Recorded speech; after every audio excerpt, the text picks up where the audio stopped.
Okay, guys, so back, video number 3 here. Alright, so got a couple things on the board. Carbs, the amount of calories, protein, fat, the amount of calories those yield.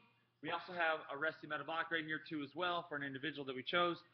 So 1485, this once again is that calorie number for that individual's water bottle. Alright, so as the day goes on, okay, this water bottle, we start to do activity, okay, or we start to drink it, okay, which is an activity, we start to deplete that water bottle, okay?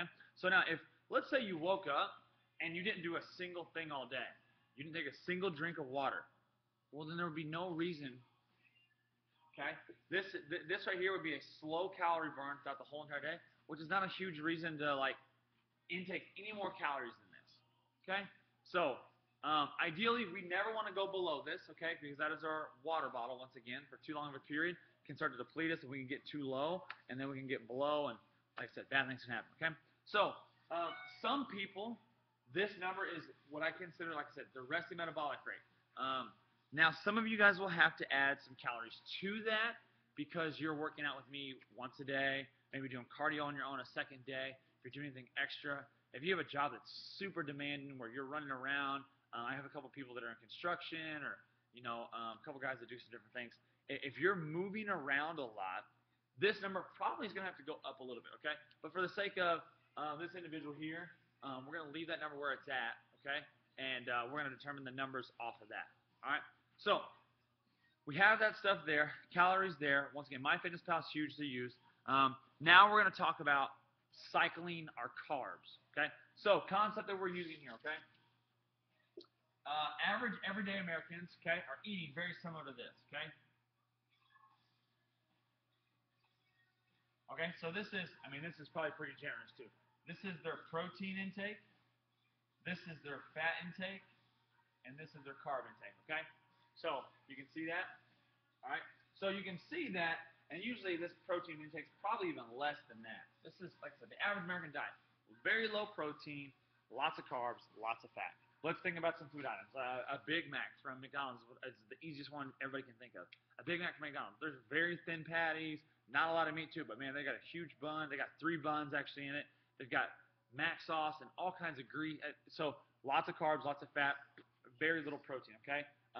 So that is the average American diet, and we don't want to do that, all right?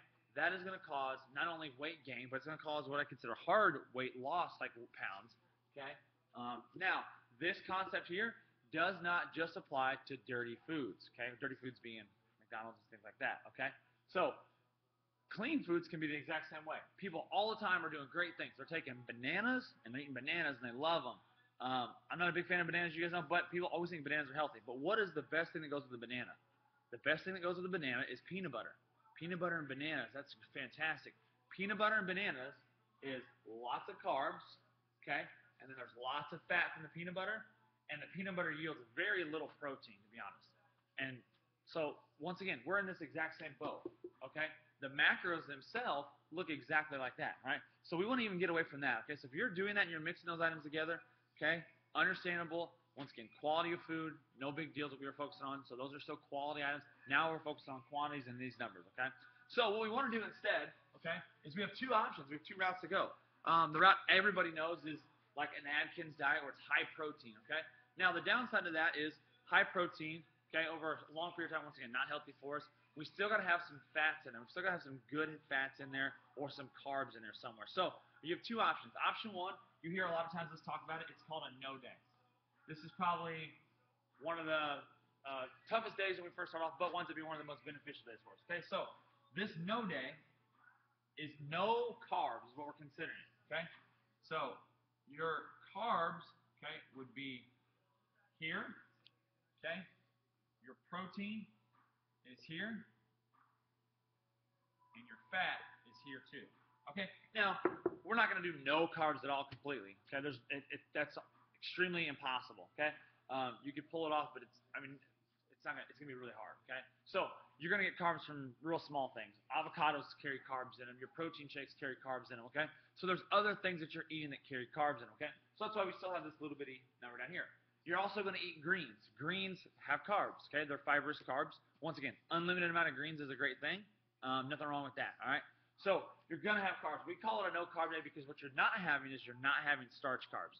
No potatoes, no rices, no P28, no waffles, no items that are starch-based carbs. No Quest bars, no Quest chips, no P28 pancakes, no oat flours, no oatmeal, no muesli, no Greek yogurt. So all those items, those all fall within carbs, and there's many more that fall within that. They all go out, okay? So on that day, we do not intake any of those, all right? So we have our no day there. Then we have what we consider our high day, okay? So our high day, okay, very similar. It's just kind of the reverse of that, okay? So what we do is here, our carb intake, that's our high day.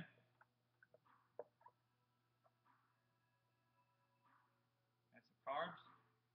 Our protein's usually a little higher, okay, and our fat intake fairly low, okay? So once again, it's one or the other, okay? It's either a high day or a no day, okay? So high carbs, fat good, is usually the fat for this one and the other one are the same. Fat intake is low, okay?